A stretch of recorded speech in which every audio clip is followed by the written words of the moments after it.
여러분 반갑습니다. 자, 오늘은 보육정책의 최신 동향이라는 내용을 가지고 같이 강의를 해보도록 하겠습니다. 자, 뒤에 배경이 보이시죠? 네, 시원한 푸른 산을 배경으로 오늘은 좀 강의 촬영을 야외에서 하도록 하겠습니다. 답답한 코로나 때문에 답답한 이런 마음들, 또 실내에서 계속 보수교육 때문에 여러분 그 힘든 상황일 텐데, 오늘은 푸른 들녘 산을 보면서 기분 전환을 했으면 좋겠습니다.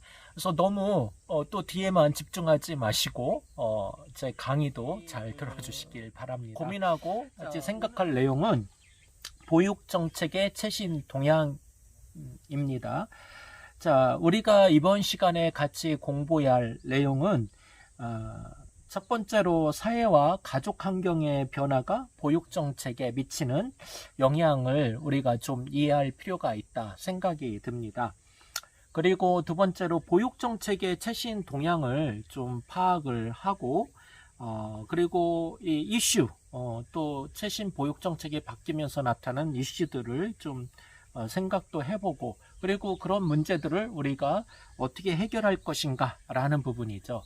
자, 최근에 보육 관련된 이슈들은 이 다문화 사회에 대해 다문화 가정, 또 장애 아이들에 대한 부분들, 또 가장 큰 이슈들이 뉴스에 많이 나오는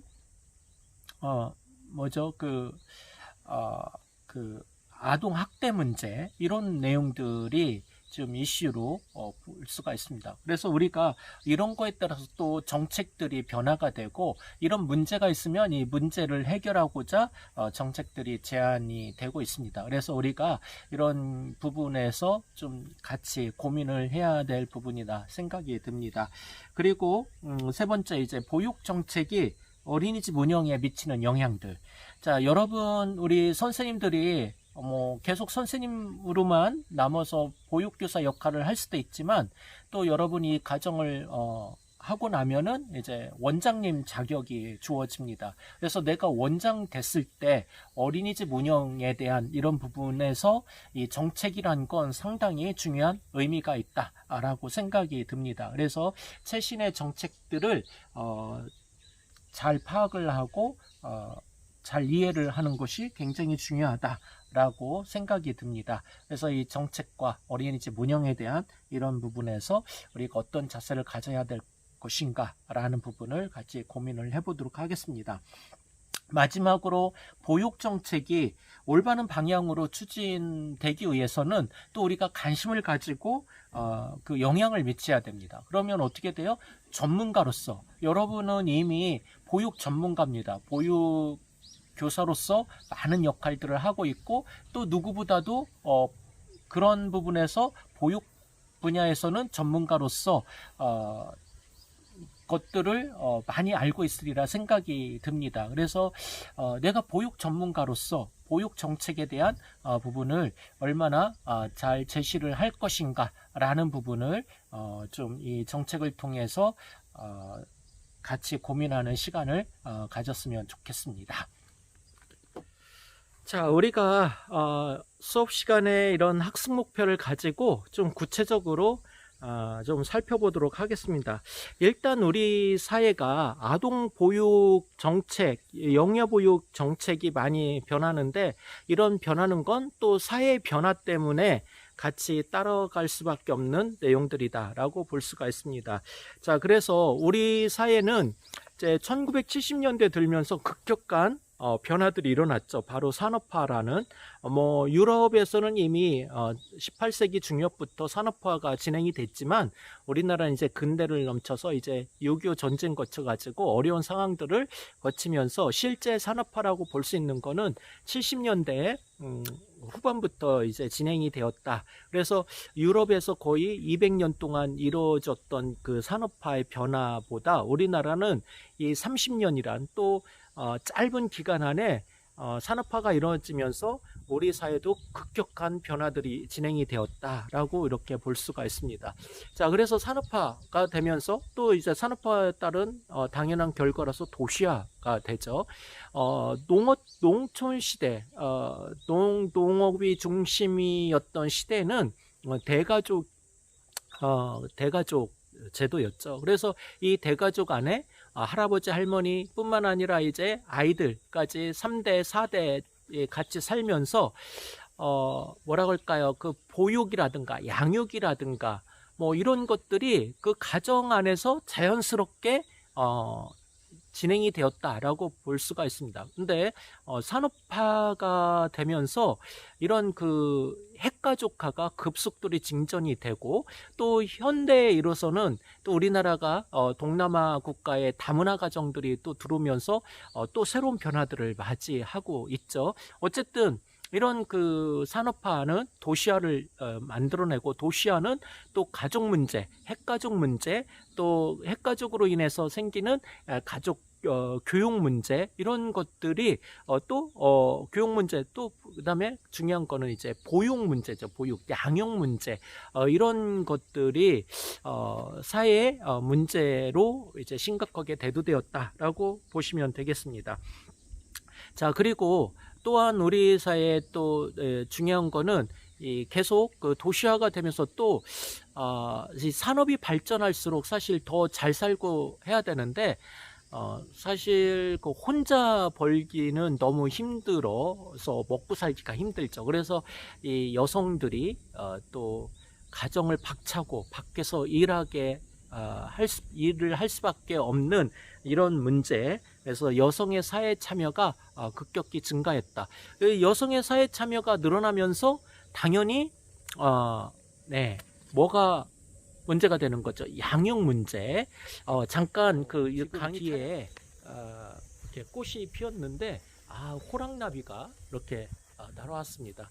뭐 호랑나비도 한번 구경하시면서 우리 같이 이렇게 정원에 꽃들이 많이 피어 있고, 자, 이왕 보여드렸으니까 여기 이게 뭐냐, 이게 뭔 것 같아요? 맞출 수 있는 분. 네, 이게 바로 패션 프루츠입니다. 패션 프루츠. 심취하시면 안 돼. 자, 그래서 우리가 이 급격한 이런 사회 변화로 인해 가지고 보육 정책도 어떻게 돼요? 보육 정책도 패러다임이 굉장히 급격히 변하고 있다라는 것을 볼 수가 있습니다.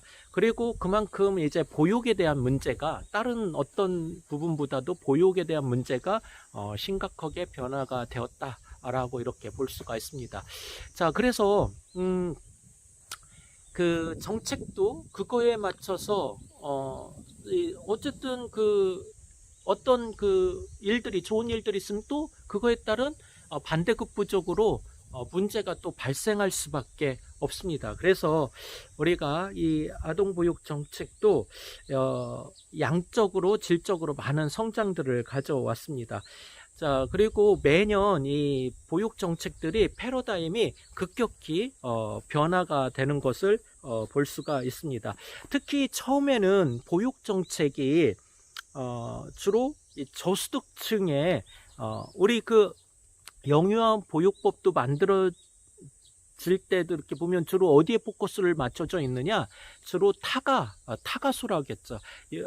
저소득층에 관련해서 좀 저소득층의 영유아가 못 먹고 못 살고 하는 영양적인 문제, 이런 측면에서 이제 타가적인 문제로서 접근을 했다라고 보시면 되겠습니다.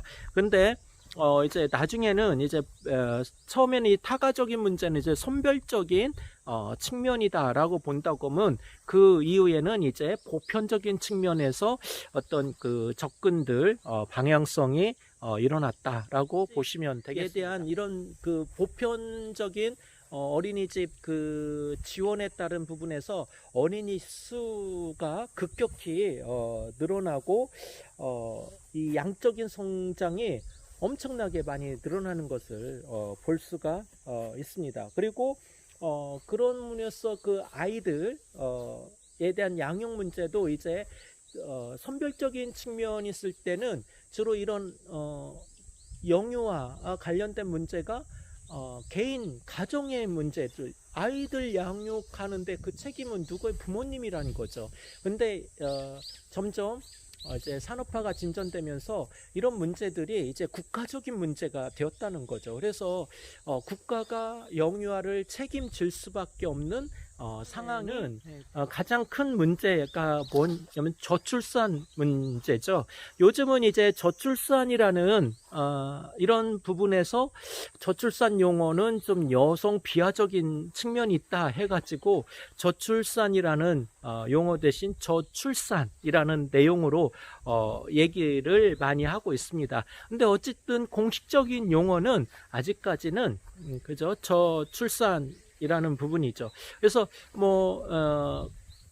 그렇지만 어쨌든 또 분위기가 저출생, 제가 이제 예전에 저출산이라고 했더니 또 여성운동 하시는 분들이 계속 저출생이다 라고 이렇게 강하게 어필을 하는 부분 때문에 앞으로는 저출생이라고 좀 용어를 쓰도록 하겠다라고 했습니다. 어쨌든 우리나라의 가장 심각한 문제 중에 하나가 바로 저출생 문제죠.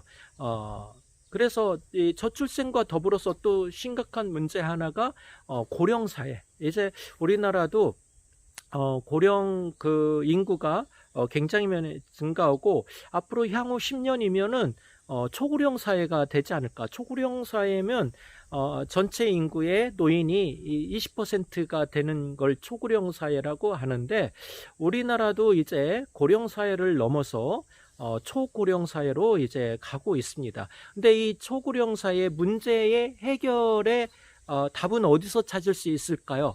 바로 저출생 문제에서 찾을 수가 있습니다. 자, 그래서 이 아동에 대한 지원 정책들이 사실 많이 늘어나야 됩니다. 고령 사회 문제를 해결할 수 있는 건 저출생 문제다라고 이렇게 언급을 할 수가 있겠죠. 많은 학자들이 그렇게 얘기를 하고 있습니다. 근데 문제는 그럼에도 불구하고 노인의 문제들은 쉽게 뉴스라든가 또 많은 부분으로 이렇게 얘기가 되어지고 있습니다. 그리고 예산 지원도 많이 증액이 되고 있고요. 피근한 예로 들어도 이렇게 우리가 예를 들어서 양육수당 을 좀 예로 들어봅시다. 양육수당 같은 경우도 지금 그 노인의 기초노령연금, 이게 이제 노인분 어르신을 대상으로서 지급하는 기초노령연금인데, 자, 이 기초노령연금을 우리가 좀 뭐라 할까요? 어떤 법적으로 통과하는데 어렵지 않게 통과됩니다. 그리고 지금은 뭐 1인당 노인 한 분당 20만 원 이상 이렇게 지급을 해주죠. 근데 이거와 맞물려서 우리가 아동 양육수당, 우리가 법적으로 그 7세 미만 아이들한테 10만 원을 주는 거를 했는데, 실제 이거 통과하는 데는 굉장히 많은 시간이 걸렸고요. 그리고 금액이 노령수당이라고는 볼 수 없는데, 기초노령연금 어쨌든 20만 원에 비한다고 하면 굉장히 적은 금액이다라고 보시면 됩니다. 지금 우리 사회의 가장 심각한 문제가 뭐라고 했어요? 저출생 문제죠. 우리 사회가 이렇게 간다고 하면 향후 50년에는 제가 이제 법규 관련해서도 얘기를 했지만, 그때 관련된 얘기했던 부분에서 그 2050년이면 거의 1대1 부양이다. 그죠? 노인을 부양할 인구가 너무 급격히 줄어든다는 거죠. 그래서 이거를 이제 학자가 이제 인구 지진이다. 그래서 우리가 지진이 내려면은 뭐 7.0 이 정도만 해도 막 아파트가 무너지고 하는 현상이 벌어지는 게 바로 이제 어스케이프, 그죠? 지진입니다. 근데 앞으로 우리나라가 가장 심각하게 직면할 부분이 바로 인구 지진이라고 볼 수 있습니다. 그래서 인구 절벽 문제, 그래서 이런 지진이 강도가, 인구 지진 강도가 어느 정도가 되냐? 9.0. 그죠? 그러면 이때 정도가 되면은 뭐예요? 세대 간 갈등이 일어난다는 거죠. 지금 저희는 세금을 꼬박꼬박 잘 내고 있습니다. 그리고 우리가 낸 세금을 가지고 어르신분들이 행복하게 지금 요양을 받고 있죠. 근데 반대로 우리가 노인이 됐을 때는 다음 세대에서 1대1 부양으로는 해가지고는 월급의 반을 우리 부양을 위해서 연금으로 내놓을 수 있는, 세금을 내놓을 수 있는 계층이 없다라는 거죠. 그러니까 우리는 열심히 냈는데 다음 세대는 우리는 세금을 안 내놓겠다. 그럼 우리는 뭐 먹고 살아요? 못 먹고 살죠. 그러면 서로 이제 싸움, 세대 간 갈등 싸움이 진행이 된다. 그래서 일반 그 지리적 그 지진보다 훨씬 더 심각한 문제가 발생한다라고 많은 학자들이 얘기했는데, 그 대표적인 문제의 제1번지 근원지가 어디가 될 거냐? 바로 한국이라고 지적을 하고 있습니다. 자, 그래서 우리가 이런 측면에서 아동의 저출생 문제를 해결하기 위해서는 아이들을 많이 낳아야 되는데, 수많은 아동보육 정책에 이 저출생 문제를 해결했던 나라가 있었는데, 유일하게 이 해결했던 나라가 두 나라가 있는데, 그 예로 한 나라를 프랑스를 예를 들 수가 있습니다. 자, 프랑스는 어떻게 저출생 문제를 해결을 했느냐?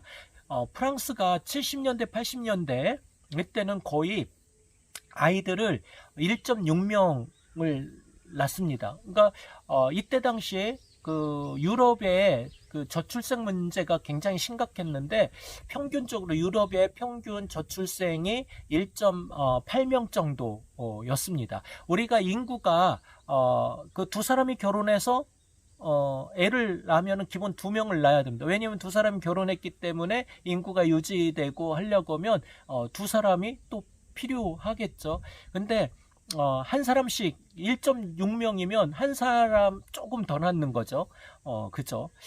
그러기 때문에 인구가 줄어들 수밖에 없죠. 그래서 프랑스가 1.6명을 낳으면서 그때 당시 80년대 보면 향후 몇십 년 후에는 프랑스가 지구상에서 없어질 거다, 이런 호들갑을 떨었습니다. 그게 뭐예요? 1.6명이라는 거죠.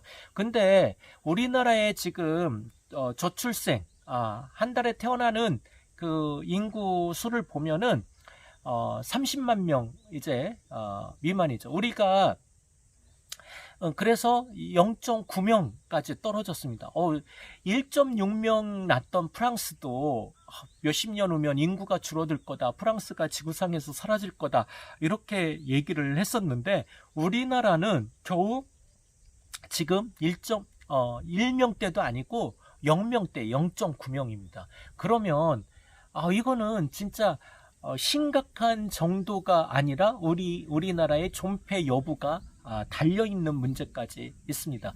자, 그러면 이렇게 심각한 문제라고 하면 정치인들이 아동 파트에 돈을 엄청나게 쏟아부어야 돼요. 프랑스가 그 정책을 폈던 게 수당으로, 아동 수당을 가지고 엄청나게 돈을 썼습니다. 아이 한 명 낳으면은 예를 들어서 100만 원을 준다던가, 2명 낳으면 200만 원을 준다던가, 뭐 이런 식으로. 그리고 부모가 일을 하다가 엄마가 임신을 하게 되면 직장을 다닐 수가 없잖아요. 그럼 그것도 다 보존을 해줬습니다. 그래서 애를 낳거나 애로 인해 가지고 직장을 못 다니거나 돈을 못 번거나 이런 게 거의 없습니다. 오히려 애를 2명 3명 낳으면은 그걸로 인해서 월급 이상으로 나오고 먹고 살만한 수준을 하다 보니까 애를 당연히 낳을 수밖에 없습니다. 그리고 사회 인식적으로도 사회 인식적인 측면에서도 이제 우리가 말하면 미혼모, 자, 우리나라 같은 경우는 미혼모가 애를 낳았다, 손가락질 당하고 살 수 없습니다. 근데 혼외 애로 인해 가지고 애를 낳아도 그거에 대해서 다 인정을 해주고 똑같이 그 지원을 해주고 하는 부분에서 이 프랑스는 정책적으로 성공을 했습니다. 그래서 유럽 평균보다도 그 이제 10년 후에 그 정책이 뭐 이제 2.1명 정도 날 정도로 굉장히 성공적으로 했습니다. 그래서 우리나라는 프랑스보다 더 심각해요. 그리고 프랑스처럼 1.6명 날 때도 저는 구구장창 이런 수당을 프랑스처럼 도입을 해야 된다. 그래서 정치 포럼 뭐 이런 데 가서 얘기를 해도 정치인들한테는 그 예산이 어디서 확보해 하면서 전혀 먹히지 않았다는 거죠. 근데 그때라도 정신 차리고 많은 아동 파트에 영유아 파트에 돈을 정책적으로 지원을 해줬다고 하면 이런 문제가 발생을 안 했습니다. 근데 지금 뭐예요? 0.9명. 이건 정말 심각한 상황에 이르렀다. 심각한 상황이 아니라 우리의 미래가 없다라고 해도 과언이 아닙니다. 그래서 지금이라도 팍팍 지원을 해줘야 돼요. 근데 지금 상황을 봅시다. 어린이집, 네, 정말 심각합니다. 그죠? 우리 원장님들, 지금 우리 보육교사 선생님들은 운영에 대해서 크게 관여를 하지 않지만 이 원장님들 다들 곡소리 나게 생활을 하고 있습니다. 그래서 어린이집을 언제 접을지 모르는 뭐 그게 이제 저출생 문제도 있고요. 아이들이 없으니까. 그리고 또 그 아동을 그만큼 영유아를 아이들을 안 나니까 수급에 대한 이런 문제, 그래서 뭐 구조조정도 필요하겠죠. 근데 또 정책적인 지원에서도 굉장히 열악한 지원을 하고 있기 때문에 그럼 어떻게 돼요? 점점 그 애 낳을 수 있는 분위기를 더 없애나간다. 없애고 있다. 이렇게 봐도 과언이 아니다라고 생각이 듭니다. 자, 그래서 우리는 좀 이 아동 수당, 그죠? 또 좀 더 높여야 되고, 저도 늦둥이를 낳아서 키우는데 이 아동 수당 받았는데 뭐 한 10만 원? 네, 이 10만 원 가지고 정말 이거는 말이 안 됩니다. 그죠? 기저귀 값도 안 되는, 분유값도 안 되는 이 비용으로 아동을 낳아서 기르라는 아동 수당이라고 볼 수가 있을까라는 부분입니다. 그것도 이제 초등학교 들어가고 하면은 나오지도 않죠. 아동이라고 하면 몇 세까지를 아동이라고 해요? 우리가 법에서 배웠죠. 아동복지법에 18세를 아동이라고 합니다. 그러면 18세까지 아동에 대한 지원이 정말로 철저하게 이루어져야 되지 않나. 그래서 애를 낳으면 직장을 다닐 수가 없고 눈치가 보고 직장을 그만둘 수밖에 없는 상황에서 맞벌이하지 않으면 살아갈 수 없는 이 세상에서 애를 낳을 생각을 전혀 할 수가 없다라는 부분입니다. 자, 그래서 우리가 이 저출산 문제에 대한 이런 심각성을 한 번 더 생각을 해보게 되었는데, 바로 이게 이제 보육 정책이 계속 그 변화하는 시대의 흐름에 맞춰서 변화하는데 안타까운 것이 이 보육 정책이 아동에 대한 이런 그 지원에 있어서 뭐라 그럴까요? 많이 잘 정책이 쫓아오지 못하는 안타까움이 있다라고 이렇게 볼 수가 있습니다. 그리고 이제 믿고 맡길 만한, 이 부모들이 이제 어린이집에 갈래서 믿고 맡길 만한 어린이집을 찾을 수 없다. 자, 이것도 원인을 본다고 하면 믿고 맡기지 못하. 왜 우리 종사자들, 그죠? 보육 선생님들이 잘못했겠어요? 어린이집 원장님들이 잘못했겠어요? 누구 잘못으로 믿고 맡길 수가 없죠? 네.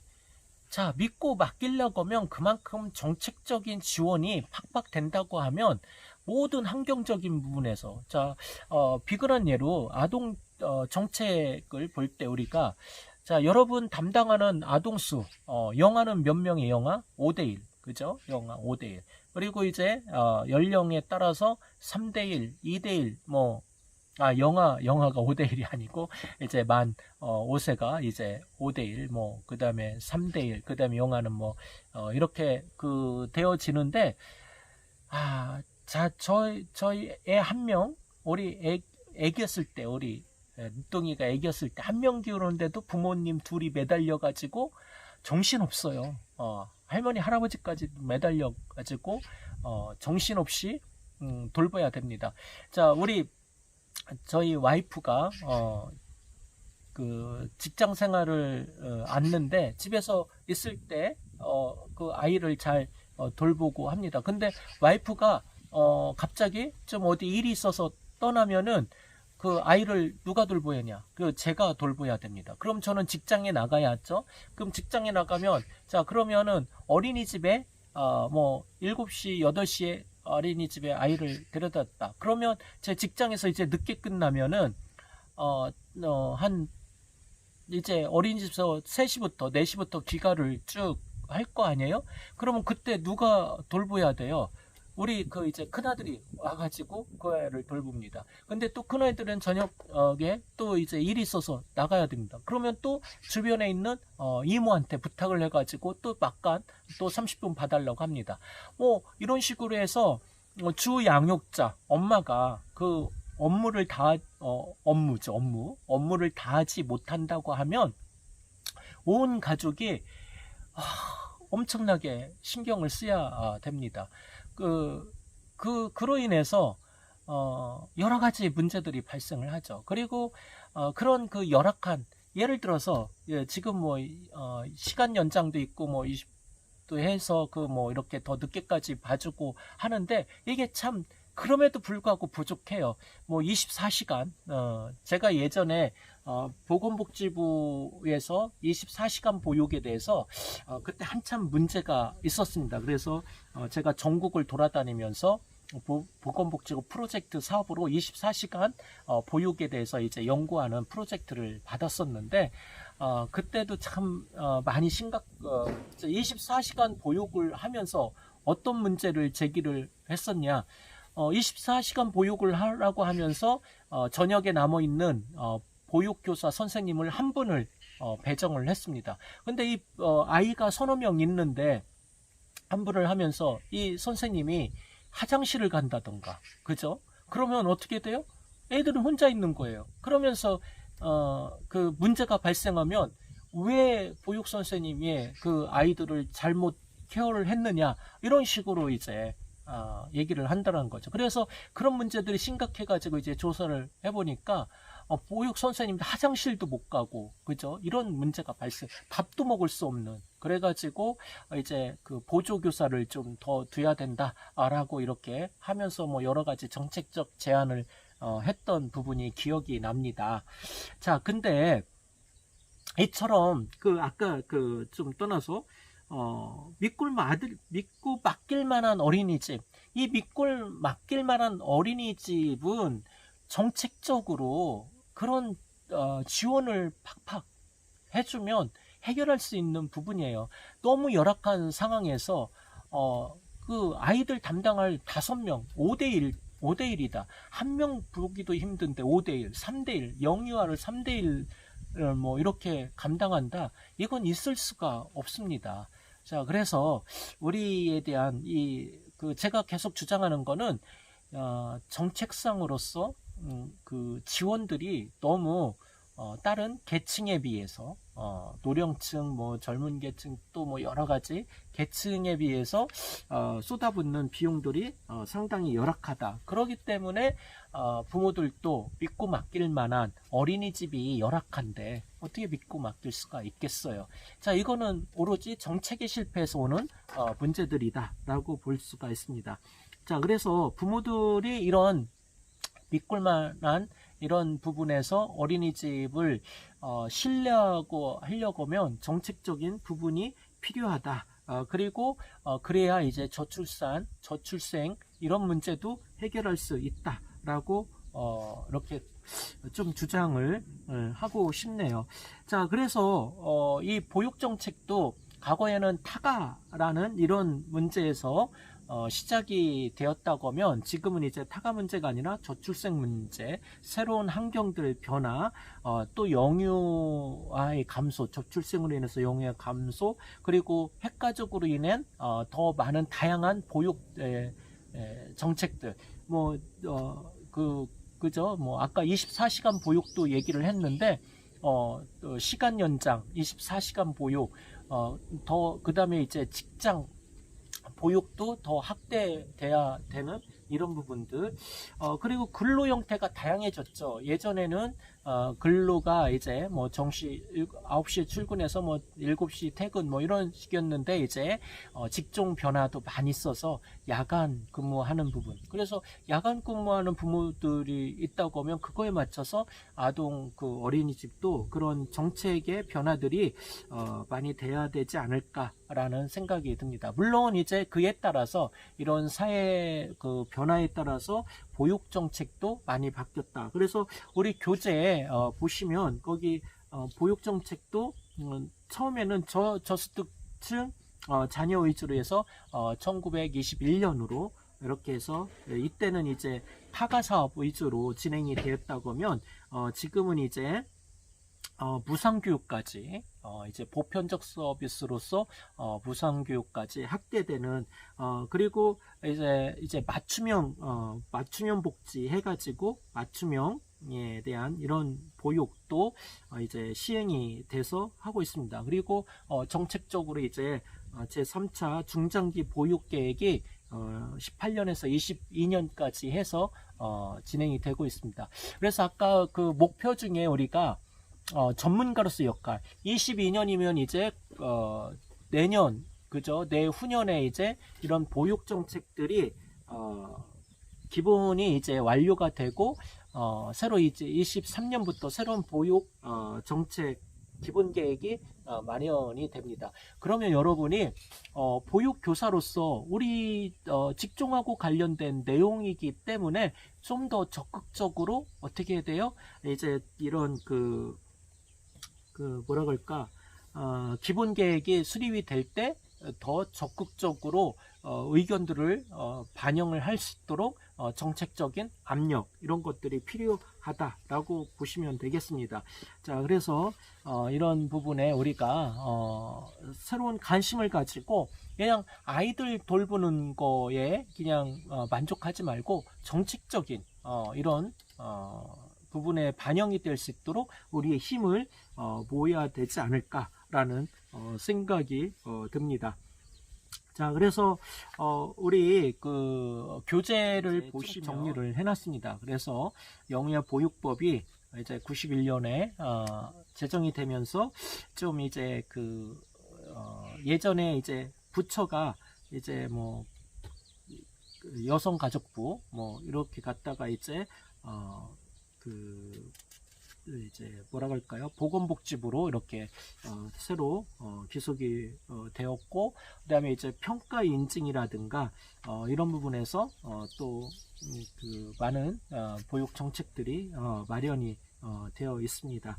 자, 그래서 이런 부분에서 우리가 좀 보육 정책에 대해서 좀 정말로 관심을 가져야 되지 않을까.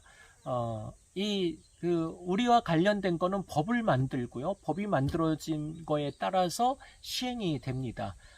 그리고 그 법에 따라서 정책이 또 진행이 되겠죠. 그리고 이제 또 정책에 따라서 또 법도 개정이 되고요.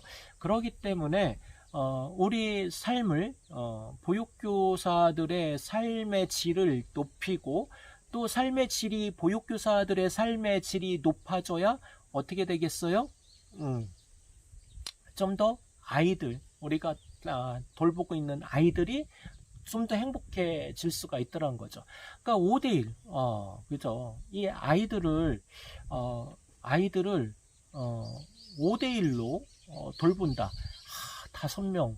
이거 보통 힘든 것이 아닙니다. 그래서 유럽의 선진국 수준으로 만 3세를 그 3대1 이렇게 돌볼 수 있는 부분으로 만 3세가 아니라 만 2세죠. 만 2세. 그리고 이제 만 2세들을 3대1 수준으로, 지금 5대1인데 3대1 수준으로 좀 이렇게 바꿔야 되지 않을까라는 생각이 듭니다. 이거는 법안 입법을 하는 사람들이 그렇게 신경을 안 써요. 그들은 어떻게 돼요? 국회의원들은 그런 부분에 대해서 아이들을 돌보지 않았기 때문에 그런 걸 피부에 느끼지 못해요.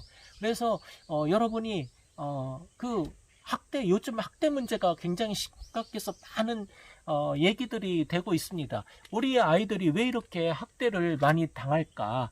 근데 그 원인을 보육교사, 그래서 보육교사에 초점을 두고 있는 거죠. 근데 자, 그래서 제도를 바꿔요. 보육교사의 수준을 높여야겠다라는 부분으로서 제도를 바꾸려고 하고 있죠. 네, 그거에 따라서 또 보육교사 취득하는 것도 굉장히 어려워지고 과목 수도 늘어나고 있습니다. 근데 생각을 해보자고요. 단지 그렇게 했다고 해가지고 아동학대가 없어질 거냐? 그게 아니라는 거죠. 아동학대 순간적으로 그렇게 스트레스에 의해 가지고 하는, 아이가 5명 돌보는 거랑 3명 돌보는 거랑 어떻겠어요? 다른 정책 다 필요 없어요. 이거는 5명 돌보는 아이들을 3명으로 줄이면 그만큼 아이들을 더 손도 가고 스트레스 덜 받으면서 더 아이를 즐겁게 돌볼 수 있는 거죠. 이런 부분에서 보육교사들이 똘똘 뭉쳐서 연합회를 구성을 해가지고 정책적인 방향에 2020년이면 이제 끝나는데 2020년부터 이 정책 기반을 또 새롭게 5개년 계획을 수립을 합니다. 한번 수립되면 5년 동안 그거에 맞춰서 갈 수밖에 없어요. 그러면 누구의 의견이 가장 중요해요? 보육교사의 의견이 가장 중요하다라고 볼 수가 있습니다. 그죠? 그래서 이 보육교사 연합회도 지금 뭐 있는지는 모르겠지만 원장님들 연합회는 전국적으로 많이 있습니다. 그죠? 뭐 구 단위로 또 시 단위로 또 전국 단위로 해가지고 영향을 많이 하고 있는데, 이 어린이집 원장님들은 운영에 관한 부분에서 너무 힘들다. 그래서 정책적으로 압력을 주고 있잖아요. 근데 이 보육교사 선생님들은 운영보다도 아이들하고 직접 살을 맞대고 아이들을 어떻게 하면 잘 돌볼 수 있는가, 가장 영향을 줄 수 있는 분들이라는 거죠. 그래서 여러분의 의견이 굉장히 중요하다. 그래서 아이들을 건전한 건강한 사회인으로서 성장시키기 위해서는 보육교사의 역할이 큰데, 그러기 때문에 여러분이 정책적으로 그런 부분에서 연합회를 구성해서 대표가 그런 부분에서 보육 정책에 관여를 해야 되는 부분을 좀 얘기를 하고 싶습니다. 그렇지 않으면 여러분 급여라든가 또 이런 엄청난 열악한 근무 환경에서 계속 아동학대 문제에 시달리고 또 뉴스에 포커스를 맞춰주고, 그러면 이제 또 부모들은 믿을 수 없는 이런 부분에서 아이들을 맡길 수 없다. 그래서 아이 키우기가 더 힘들어지고, 그럼 우리는 계속 이 악순환 고리에 벗어날 수 없다라고 이렇게 볼 수가 있습니다. 자, 그래서 우리가 이런 보육 정책의 이제 환경 변화에 좀 우리가 어떻게 대응을 할 것인가에 대한 관심들과 필요하다. 자, 그래서 이 다음 페이지 보면 보육 정책의 환경이라는 부분에서 우리는 이제 미래인적 자원에 투자를 해야 된다. 사회적 요구가 증대된다라고 이렇게 얘기를 하고 있습니다. 제가 요즘 관심이 굉장히 많은 분야가 하나가 또 4차 산업혁명 시대의 부분입니다. 그래서 제가 드론도 조립해서 띄우고요.